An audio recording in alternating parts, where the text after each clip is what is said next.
Welcome in episode 36 of Ramie and Drew. We are live on a Saturday morning. I am Ramie Makloff. That is Drew Flaggy. And why are we live on a Saturday morning? Why would we do that? Because our schedules have just been completely out of sync the last few days, and we haven't been able to get together with each other or with you, the faithful Ramie and Drew listener or viewer at YouTube and Apple and Spotify. So we said, you know what? Let's give the people what they want on a Saturday morning, Drew. We were just talking about X-Men. We'd get up on a Saturday morning and watch X-Men.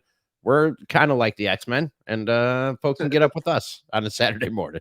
Yeah, get a bowl of what was your cereal when you watched the Saturday morning cartoons?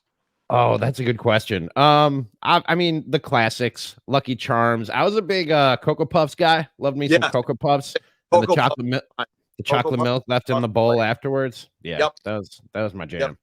Cocoa Puffs and Frosted Flakes for my two. And what we were talking about before we're going to get into the Bucks. We got to get into Shohei because it's about sports and gambling, and that is Drew's forte. No, daily fantasy.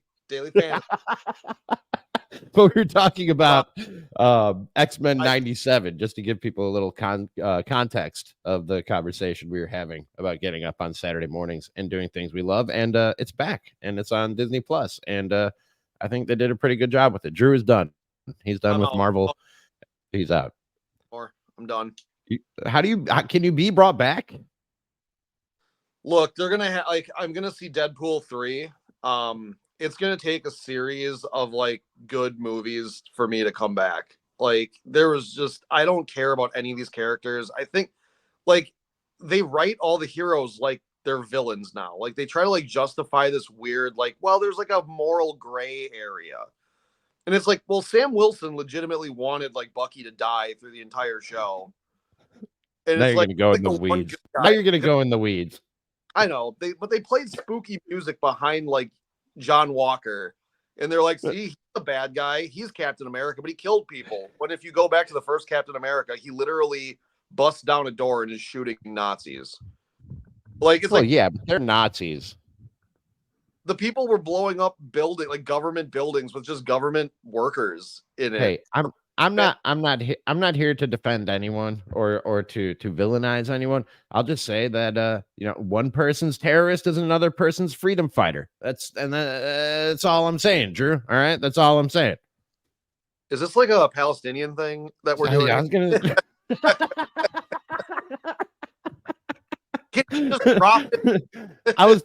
I was trying to be a little bit more to sneak it in. You know what I mean? You just had to just call it out. You just had to scream it from the mountaintop. I was just trying to sneak it in there. You know what I mean? That's exactly what they did. They snuck it in. That was the problem. It's called nuance, Drew. It's called nuance is what that is. Yeah. Lighters are new. I'll agree with you that, and we are going to talk Bucks and we are going to talk Shohei in just a second. Look, I got my Bucks. I got my Bucks mug here. I'm not as down on the whole. I'll just say nerdiverse because we're talking about Marvel and Star Wars here. I'm not as down on it as you are, but I'll admit it hasn't been as good. There are 3 franchises I'm convinced they cannot fuck up, and that's you just mentioned Deadpool, and I can't wait for Daredevil and Punisher, the series to come, because Drew, to me, Punisher was the best thing in the whole Marvel universe. And I know that's high praise. I know that might sound crazy to a lot of people. It was my favorite thing in the whole Marvel universe, at least that first generation of the Marvel universe. I loved that. It didn't feel like a comic book series. It felt like a war veteran coming home with some PTSD who was dealing with it in kind of a fucked up way and going out and hunting down criminals. Are you talking about the Netflix series? Yeah. I liked the first season. The second season was a little bit weird. No, I think Daredevil seasons 1, 2, and 3 were all great. I really liked everything they did with Daredevil. The Defenders I thought was terrible. And I actually really liked season 1 of Jessica Jones. Never saw it. Oh, season 1, dude! You should go and watch. No, I did. I'm sorry, yeah. I did. Yeah. David Tennant, fantastic as the Purple Man. He's awesome. Yes. Yeah, that was really good. Luke Cage was bad. That wasn't very good. Luke good for the first 8 episodes, and then they killed Cottonmouth, and then it just got weird again. It's just Iron Fist is And then the Iron Fist second was one of the worst things Black I've ever seen in Mariah, my life. I'm yeah. sorry, what'd you say? I said no, the second season, then they did Black Mariah again. Like they did the same storyline that they did for the first or the last like 5 or 6 episodes. They did the same storyline for another 16 episodes. And you're like, I thought we were done with this. Yeah. Yeah. And then Iron Fist was a complete waste of time and Yeah. garbage and Except trash. for the episodes that Luke Cage showed up, where it's like I actually liked those two together, but it was only for Mhm. like 2 episodes. Yeah. So All right. Let's move on. We are here to talk sports. That's what we do here on the Ramie and Drew show. But as I say, and whatever else might come to mind, since we last convened, Drew, the Bucks lost one to the Celtics with no Giannis, and then won one just a couple nights ago with no Chris Middleton. We'll start with the Celtics game.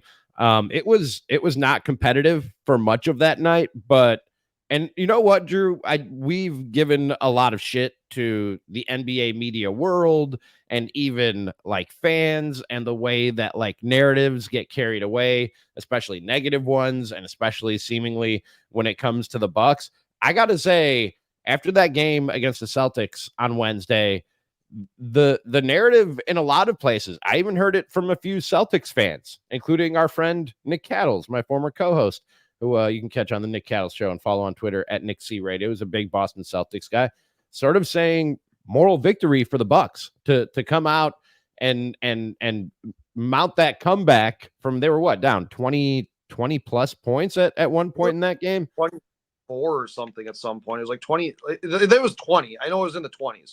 And But almost pull it out without your best player and without maybe the best player in the NBA is pretty impressive. And honestly, Drew, I walked away from that feeling the same way. well, yeah, we were at the bar and like I mean, it got real exciting in there. Right towards the end when Bobby Portis hit that big three at the top. Mm-hmm. It Yep. was it was great, but like also like when you said like everyone talking about it was a moral victory for the Bucks.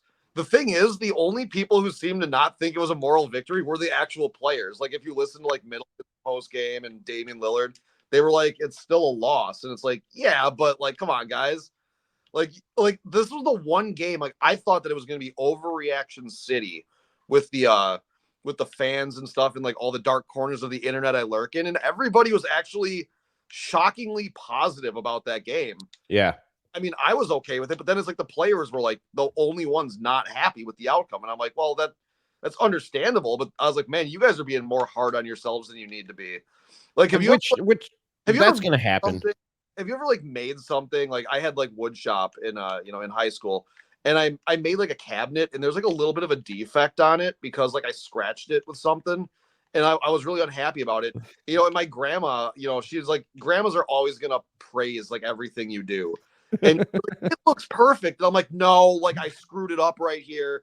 Like that's exactly what like the Bucks players were kind of being like after that game, where they were I'll give kind you of an more they were just more like, oh, you know what? Yeah, I did this wrong. I did this wrong. And we're like, no, no, no, we're proud of you, man. Like, we're really proud of what you guys did.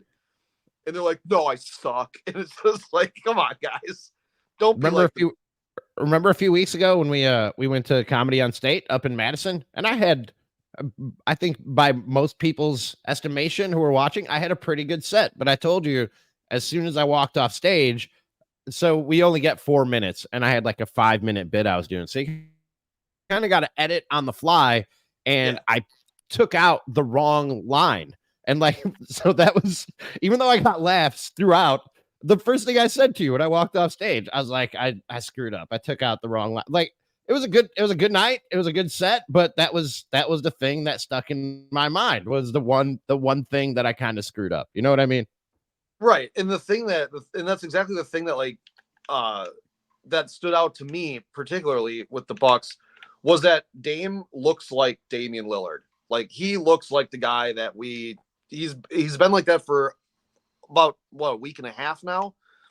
He's been looking great. Bob Portis has been stepping up huge.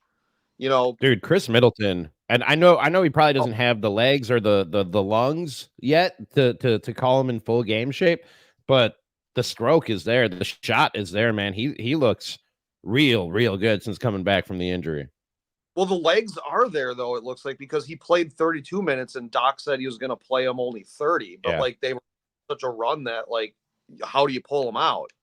So but like he did pull Chris Middleton out after Middleton hit like a big shot. But Middleton's going to be getting back in there. I'm really excited for tomorrow's game now that everyone's healthy and that they can go back and play.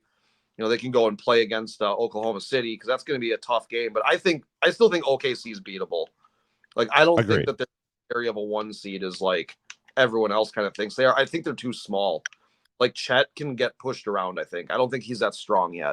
A couple years from now, he might be like a Brooke Lopez type.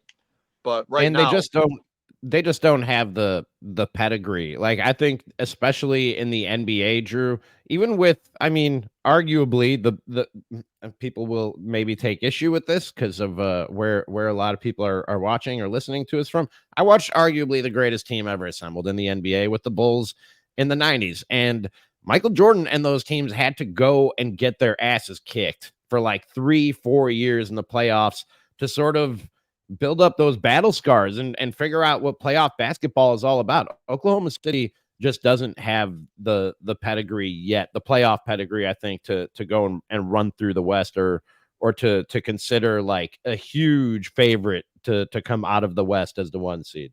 no, they're like what Sacramento was last year. Yeah. Yep. I was just going to say that. Exactly. They remind me so much of the Sacramento team right now.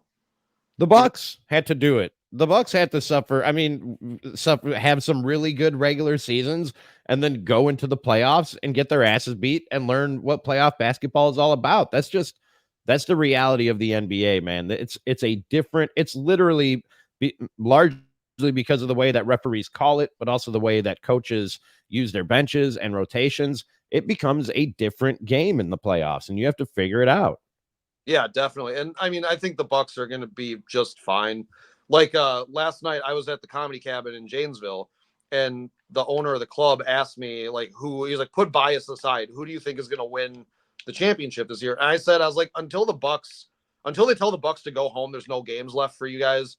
I'm not going to rule our team out because you still have to be better than Damian Lillard and Giannis Yep. in a 7-game series. Yeah. Like I don't know who can do it outside of the Celtics.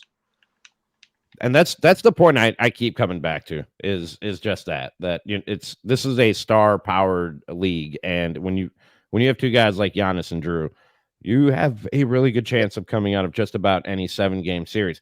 The following night, Thursday night, they pull one out against Brooklyn, 115-108, and Chris Middleton did not play in that one. Not surprising that he's not playing in back-to-backs coming off the sprained ankle.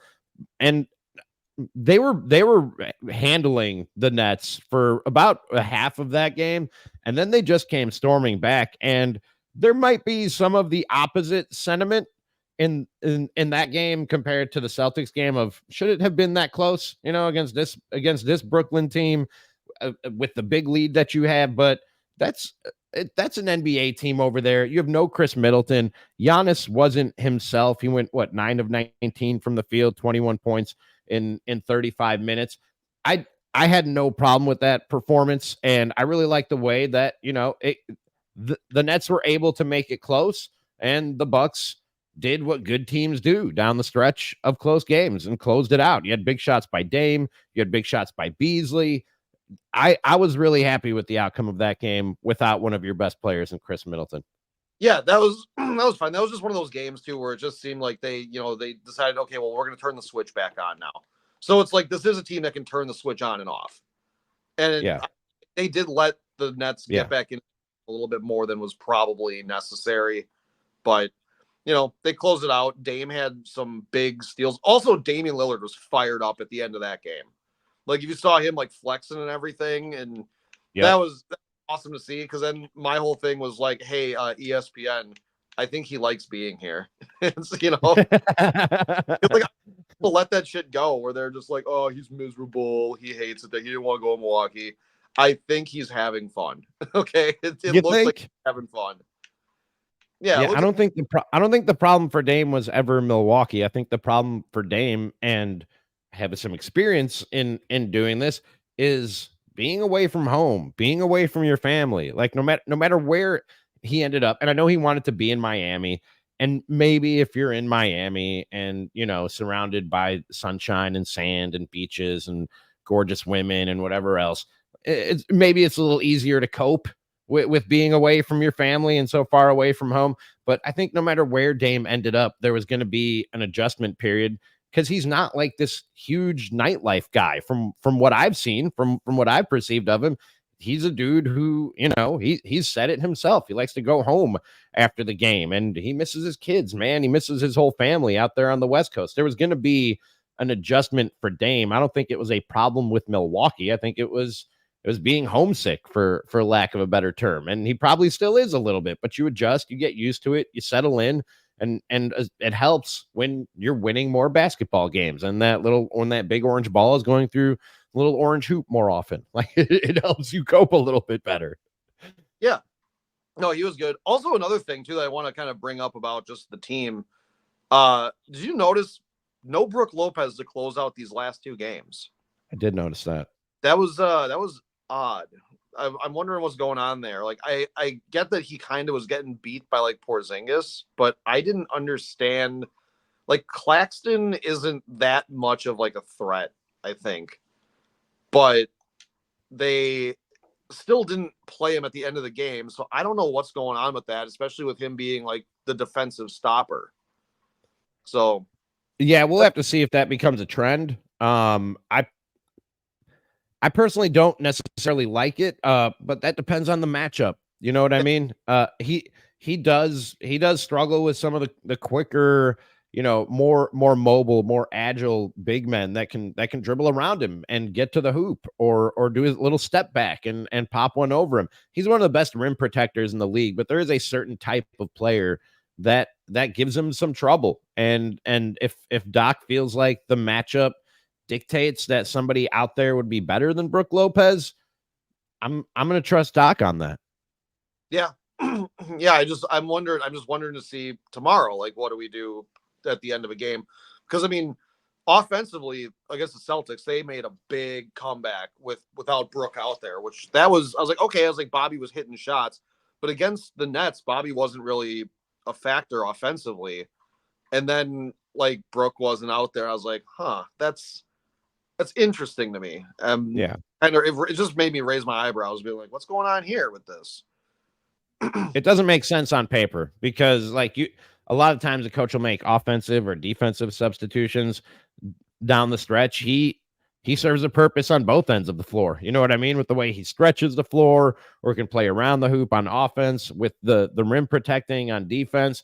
But like I said, I think it's a matchup thing for Doc and a certain type of guy that gives him problems. Got a comment here on the YouTube page, and I was going to mention this from Daniel. He says Dame's defense is superb. 2 big steals at the end of that Brooklyn Nets game, and I don't know if you heard it. I caught it on Sparky's post game show over there on 1250 AM The Fan. My guy Steve Sparky Pfeiffer is back. His comments on Valley Sports afterwards, where he was kind of boasting about his defense and saying, hey, this is something I can do. This is something he said, I always defended the best player on the other team till I got to the league. And then I had to carry so much of the offensive burden.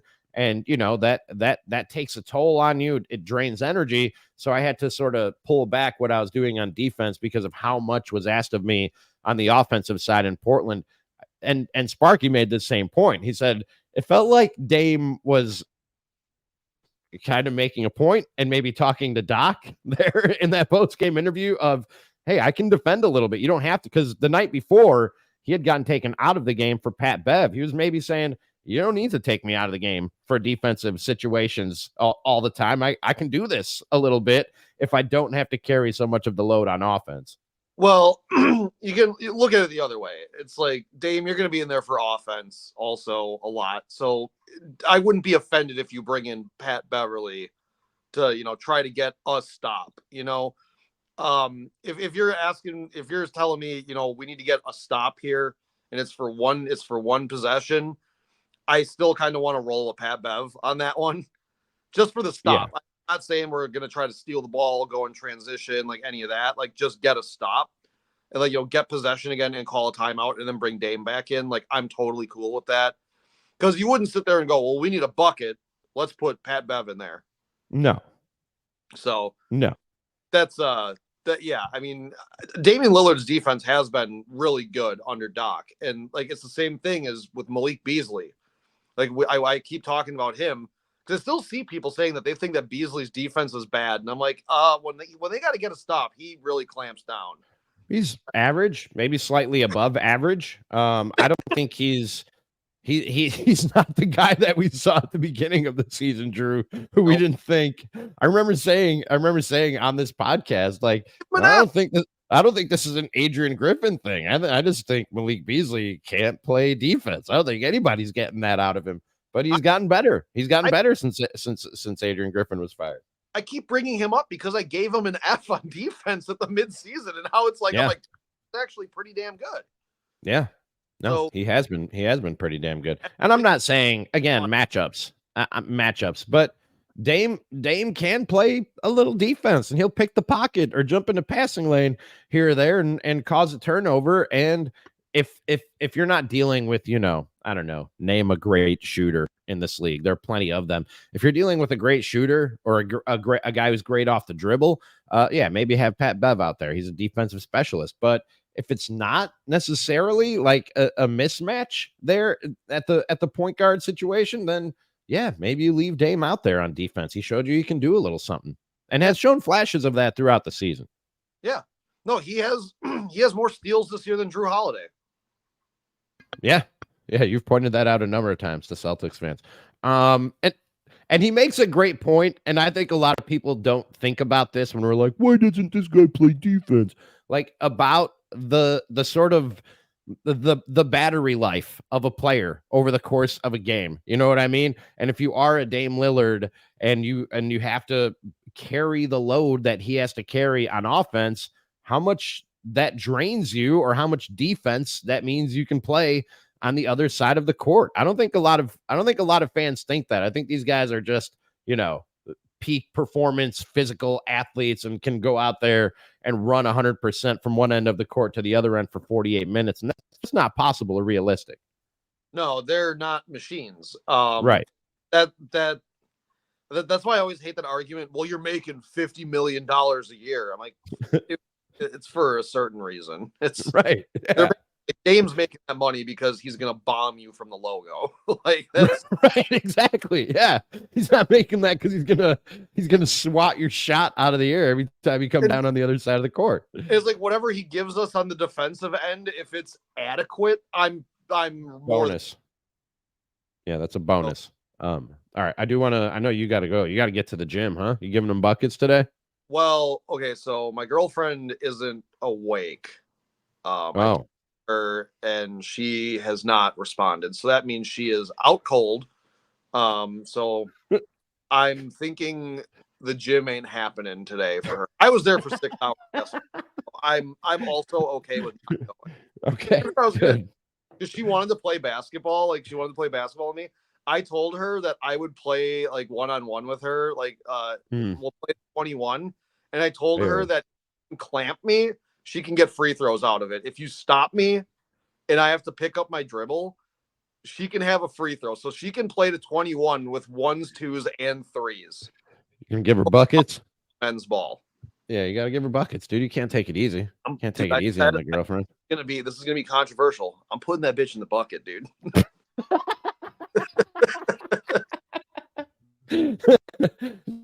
I told her, I'm She's not going to hear this, is she? Or see this? I hope. Right now.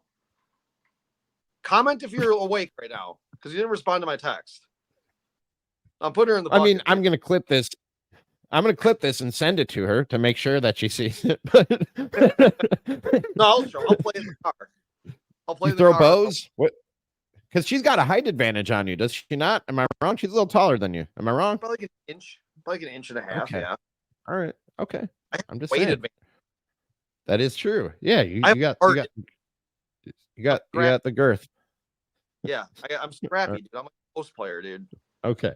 We do have one more thing we have to address here on the Ramie and Drew show, and that's the Shohei Ohtani story, who might be in a little bit of hot water, Drew. And you know I'm not a conspiracy theorist. I'm the last thing from a conspiracy theorist. I'm the one who on this show is always telling you you got to be a little more careful with what we're just throwing out there. Like when you insinuated that a certain owner of a certain baseball club in the city of Milwaukee was on a certain island. All right. And I'm just going to leave it at that because I don't want to repeat what you said. All right.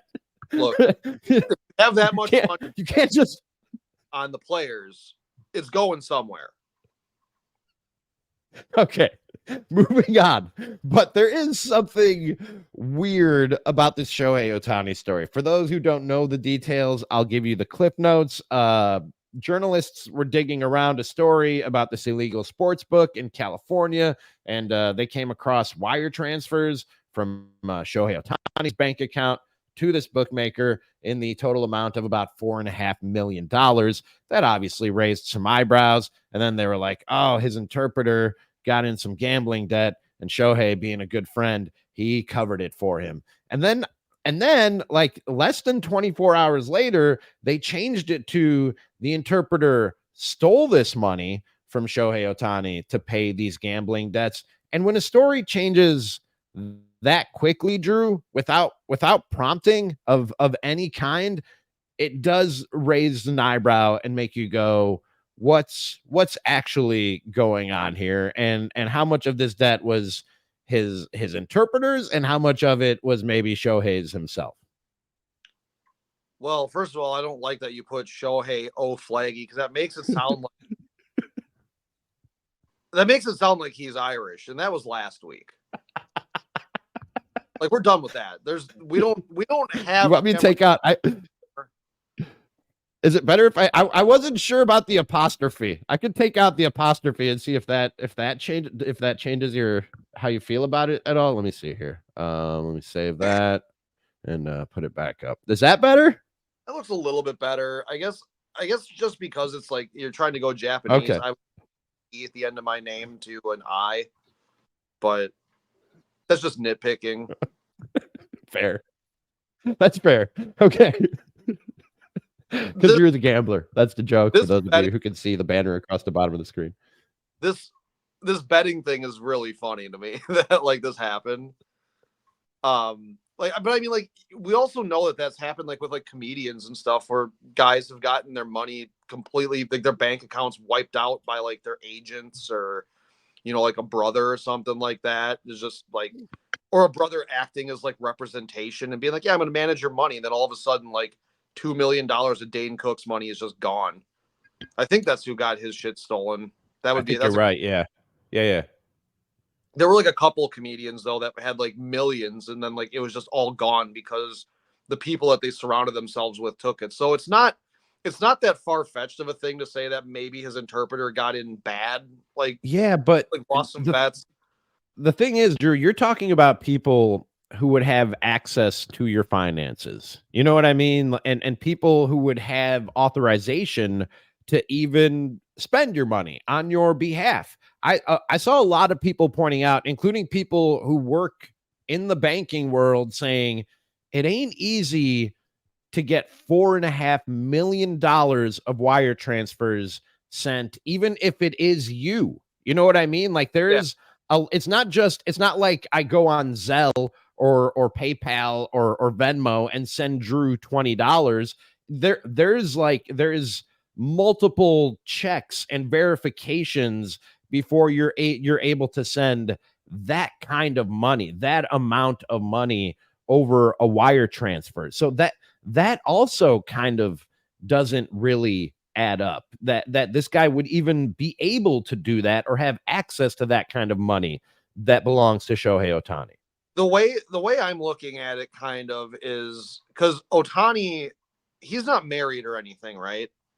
Like, he just got married. She's a hooper, by the way. Yeah. Okay.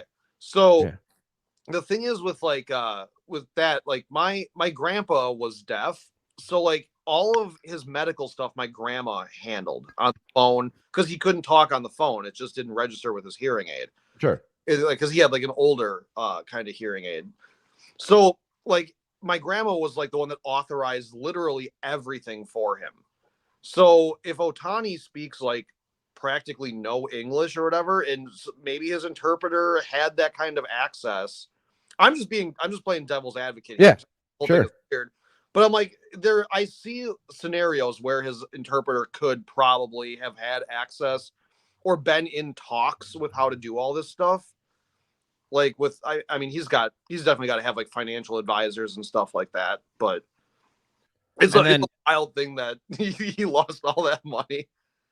dude, And that's $4.5 million doesn't just move from one place to another that easily. You know what I mean? It just doesn't. well, I don't have that kind of money, so I don't know, dude. Oh, I do, Drew, and I can speak from experience. Well, And go ahead. I'll just say, well, I mean, when I hit on underdog, they put that Oh, in PayPal. did you hear about? Did you hear about that dude? He turned a $2 parlay into 100. I think it was $150,000. Yeah, And I don't remember which it was, FanDuel or DraftKings. I don't remember which one. I think it was. It they siphoned it for his child support payments. He didn't get a penny of it. They sent him a notice saying your money was taken for child support. How could you owe that much in child support? I don't know, man. I don't have any kids. I don't have any kids, so I do not know. But yeah. But back to the Shohei thing. At first, and man, this is, and I do hate Rob Manfred, and I am gonna take one more shot at Rob Manfred before we get out of here.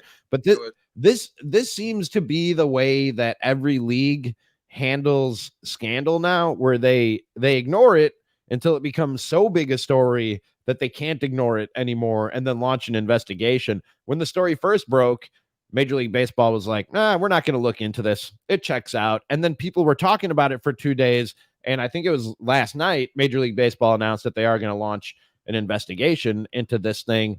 And I'm curious to see what they dig up. And I saw Jeff Passan the other day on I think it was on the McAfee show, saying this thing is going to court and people are going to have to testify as far as this illegal California bookmaker. And so this all is going to be on record as far as how this went down. We're going to find out stuff about what went down with Shohei Ohtani and just what was at the bottom of all this. I don't think they're going to be able to keep this covered up for too much longer if they're covering up anything. What's funny to me is that he's going to have his interpreter in court, and he's going to be sitting there trying to tell the truth, and his interpreter's going to be like, I'm not saying that. Like that's what's funny. It's like, having like a look on his face like, wait, you're telling me to tell them that I did this? He's like, yes. I mean, this. I don't want to kick a man while he's down here, but it couldn't have happened to a better team, dude. The fucking oh man. Yeah, but I still love Shohei. I couldn't root against him, man. I just love watching that guy. And honestly, I was excited he was in the National League and that I'd get to see him more. Watching a lot of Brewers and a lot of Cubs baseball, I'd get to see him a little bit more, even though he's still on the West Coast.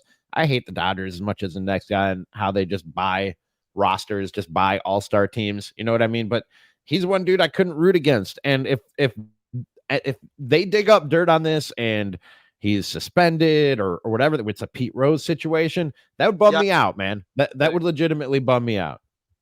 A little bit. See, here's the thing, because remember, as much as I'm a fan of like a couple other teams, in the NBA, my other team for the MLB is the Angels, so I'm kind of like, yeah, fuck them, dude. It's just like, because that's fair. I mean, but like the thing that made me more mad when he like left, that cracked me up, was when like they had him at like the Rams game and they were like, welcome to LA, Shohei, and I'm like, he was there, he was already there. It's like, you guys never invited him before. He was already there. I get Anaheim doesn't really count. I've made that drive. No, I've made that drive, Drew. We went all the way from Northern California to Southern California, from Sacramento to San Diego, and you pass through LA on the way, and it's like 20 minutes. It's like from here to Brookfield. You know what I mean? To go from LA to Anaheim, it's like from here to Brookfield. It's like going to the Improv. So, like hey, welcome to Milwaukee, Drew, and I'm like, I've been in West Dallas. I'm like 10 from the goddamn stadium. It's fine. Oh, You just mentioned West Allis, and it reminded me. Last night I was watching Stephen Ho at the Improv out there in Brookfield, and Yeah. he was doing the crowd work and asking where are we and blah blah blah. And some dude was hollering out from the crowd stuff, and Stephen was like, "Oh, are you from Milwaukee?" And he was like, "Yep." And he was like, "Oh." He's like, that's great. And the guy was like, born and raised in West Allis. And the whole crowd, Drew, shouted him down, telling him he is not from Milwaukee. That they apparently Milwaukee does not claim West Allis. They just shouted this dude down What? and booed him for being from West Allis. Brookfield people can chill out a little bit, you know. They're not much better. What? Because you got fucking cops? Is that why you're better? Because you got cops? You don't even have the good cops. The good cops is like on 76th Street. It was hilarious. They booed this man for being from West Allis. Why? Why? Because we have fun in West Allis? Because we got bars? Because you can fit the entire population of West Allis into all the bars and not be over fire code? Yeah, that counts Buffalo Wild Wings also. But like, so what? It was great. It was pretty funny. But real quick, back to this. What kind of audience does he draw that they're so hoity? And so he's a former medical worker, so he draws a lot of people from the medical doctors, nurses, technicians, things like that. So he draws. Yeah. Oh, well, I'm sorry. He was hilarious, by the way. I wasn't familiar with his work beforehand. He was hilarious. And his opener, Jack Jr. You ever heard of Jack Jr.? Part Middle Eastern, part Mexican dude. Also, he was hilarious. Go check out if you can find him on the social medias. I haven't yet. But real quick, this Shohei thing. So the story broke. I don't remember when it broke, but it broke early in the morning, earlier this week. And because right before we went to the Bucks game. Yeah, that's right. And you and Gary were talking about it, and I was like, oh yeah, I kind of heard something about it, but I wasn't sure what it all was. Yeah, so it was Wednesday morning. It broke Wednesday morning, and because Rob Manfred is a fucking idiot and is having his opening day in Tokyo, where they're playing the face of his league, where the Patrick Mahomes, the LeBron James of his league, is playing overnight to start your season. Good job, Rob Manfred. Fucking brilliant. But that game happened at like 3 a.m. or whatever. And then the story broke shortly after the game was over, and people went back and looked, and Shohei, and by the way, this is when the story was still, or no, that's when the story was he stole $4.5 million from me.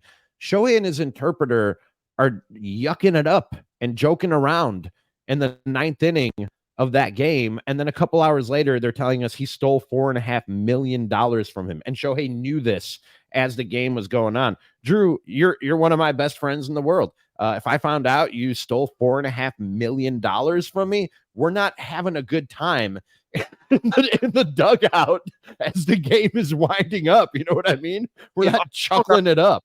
If I found out that you accidentally took a sip of my beer at the bar, we're not talking.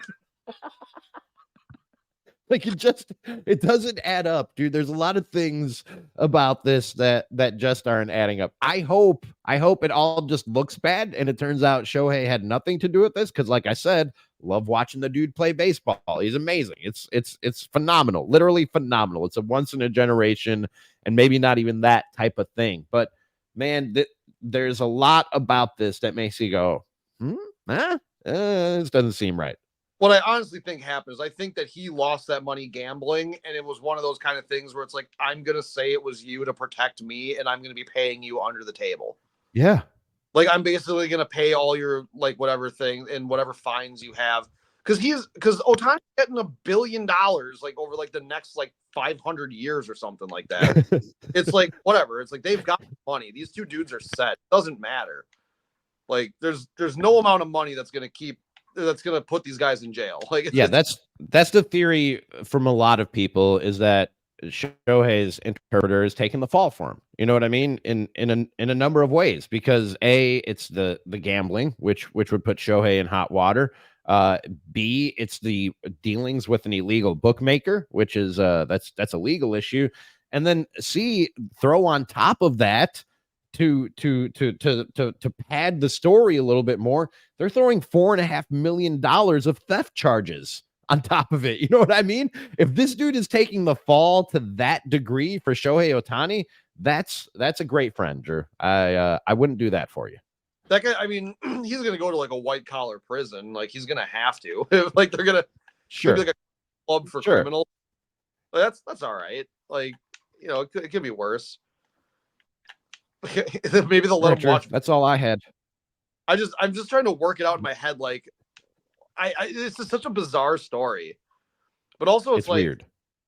At this point too, I'm like, just let the fucking players gamble. You know, they're all doing it. Like, they're setting so much shit. Like with like the in-season tournament now with basketball, it's in Las Vegas. Like, you don't think these dudes are gonna start doing this shit? Like, you know, they're all doing fantasy. They all know what their lines are at. I mean, Tyrese Halliburton was crying like a little bitch the other day about like, I'm just a prop bet for a lot of people. Yes, you fucking are. Mm-hmm. You absolutely are. Because you think that there's a lot of Tyrese Halliburton fans out there, you skipping numbnuts, fucking acting like you won the goddamn World Series in December. It's like you won a championship in a sport that you don't even play in. That's how excited he was. But you know what, Drew? I do think sorry to interrupt your rant on Tyrese Halliburton, but I know you had to get that out.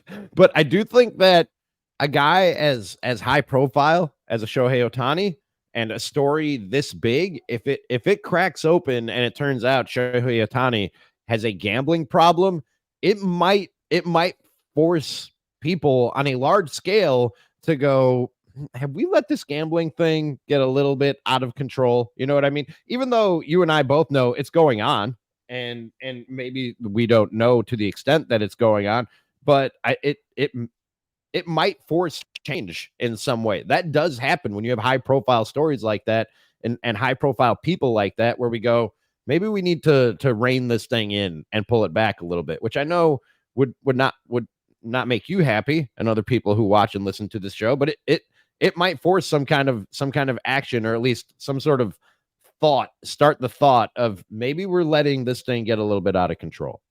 Well, but that's the argument though of like, it's the one bad apple spoiling the bunch thing, where it's like, I'm sorry that he lost a lot of money, but it's like, if you lost a bet, you lost a bet. Like that's the risk you run. And that's why it's like when I joke around about doing like underdog and everything, like I'm only doing like $5 bet. Like there was like the other night when we were watching the Bucks and the Celtics, I had like a bunch of $2 parlays down. Like I was like trying to win $20 with $2. Like that's what I was doing. Like that was just fun. Like, but like also it's like, I understand the people that absolutely do ruin their lives, like gambling and stuff. Mm-hmm. But it's like, you know, I started doing it because a lot of our friends were doing it and stuff. And I'm like, all right, like it's fun. And I looked at the lines. Like I had bets on last night on the games. And yeah, I was cursing Jimmy Butler's name because he couldn't score 21 points against the New Orleans Pelicans. But like, I literally lost $3 on that bet. Like it was totally fine. You have a problem, Drew. You have a problem. If you win that $20, you keep it, or does it go to child support? No, actually, you know, when you talk about the jersey money and stuff, that's where it goes. It's my fun money. Oh yeah, you told me that. Yeah, it's your jersey fund. All right, Drew, that's all I had for episode.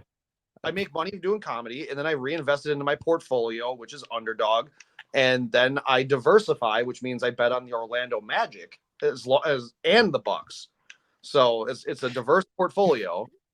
And then you put it in an investment of jerseys and right. And Ben and Meyer, Marvel figurines. Yeah.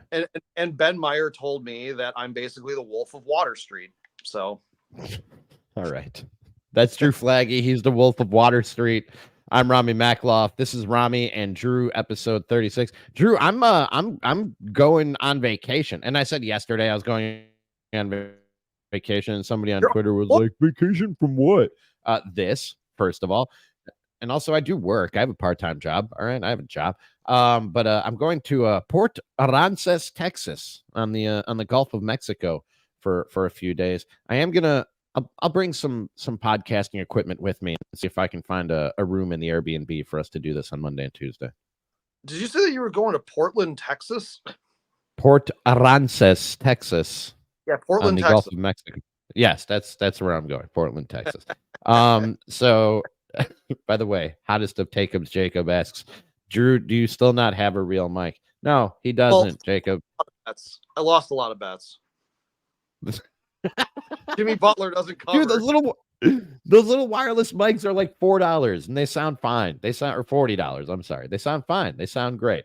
But that is for another day and another show. This has been Ramie and Drew, episode 36. I'm gonna try and come to you live with episode 37 from Port Aransas, Texas on Monday. I get back Wednesday, Drew. So either way, we'll be back on Wednesday at the latest. But I'm gonna try and line up some podcasts from the Gulf of Mexico. Tomorrow? I leave tonight. Oh shit. Okay. Yeah. So yeah. not doing a post game after the game tomorrow. No, Okay. no, I'm not working on Sunday from the Gulf of Mexico. All right, Drew. I will talk to you again soon, though. This has been episode 36 of Ramie and Drew. We'll talk to you next time.